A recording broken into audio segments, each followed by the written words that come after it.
Glass of Hunt. Because you can sort of speak that one.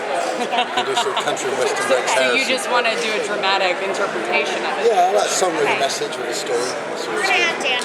Hello. Yeah.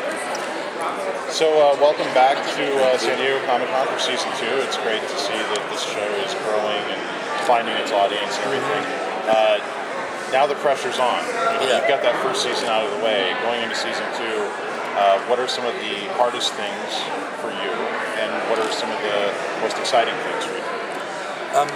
They're kind of the same thing. The first season on any show is very much kind of is finding its feet, finding out what works, what the audience responds to, and really what kind of animal you have.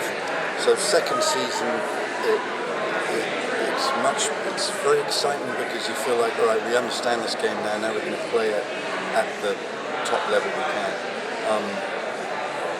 In terms of the actual story, because it's the story of how Gotham kind of rolls downhill, each season gets more intense, more urgent, more anarchic, more kind of that the DC universe is so big and epic and wild, and no TV show in any given episode can really encompass everything that you could do. So this second season is very much allowing us to stretch our legs and really start hacking away at the story in a much more bravura kind of way. Yeah.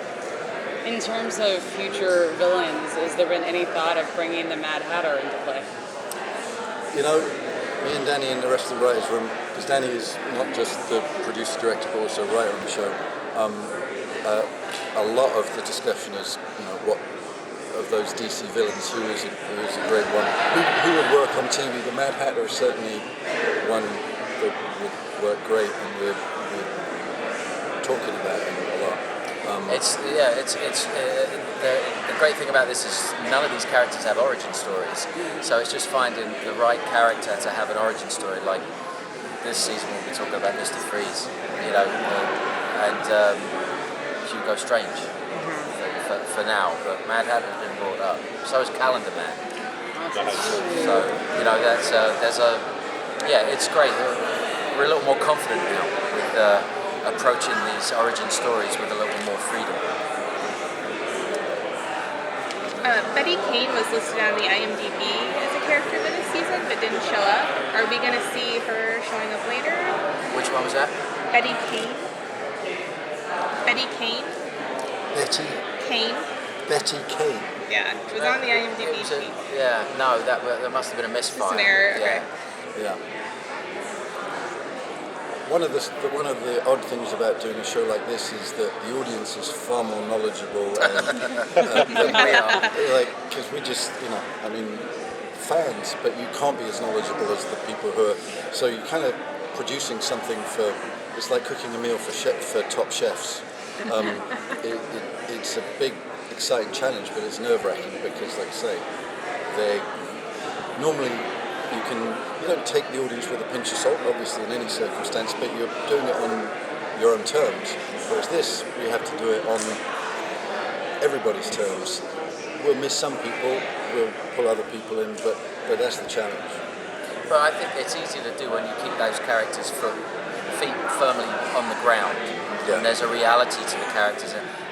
It's a lot easier to play like an emotional chord to these people if you can relate to them, if they are, you know, if they're like you and me, rather than big grand entrances of fictitious costumed characters. And that's one of the sort of unforetold assets of the show, is that because people don't enter in costume, it keeps it human in a very real way, both for the actors and the writers. As soon as you put people in masks, then you kind of have to put your fists on your hips and enter like that, and that's very hard to sustain. I'm curious, was there a character or a storyline that you guys wanted to do in Season 1 that you maybe at the last second decided, we're going to go in a different direction, or maybe altered in a way, or was it always kind of by the book throughout the whole season? Well, it wasn't by the book through the whole season because we got an extra order for how many was it? Oh yeah, it was 16 at first. It turned into 22. So Right. things Just when changed. people were crawling towards the line like in Chariots of Fire, they said, "All right, now do another 3 laps." But especially with a show like this where you've got these iconic characters, you can't improv as much as you might with a show where you can just throw a character in and make it up yourself. You have to be very aware of that you're using up ammunition. Yeah. For myself, I'm always thinking in the long term. I mean, a TV show is not 1 season or 2 seasons. It's as many seasons you can. It's a lifetime. Right. Sorry, guys, we have to. That's okay. Thank you. Thank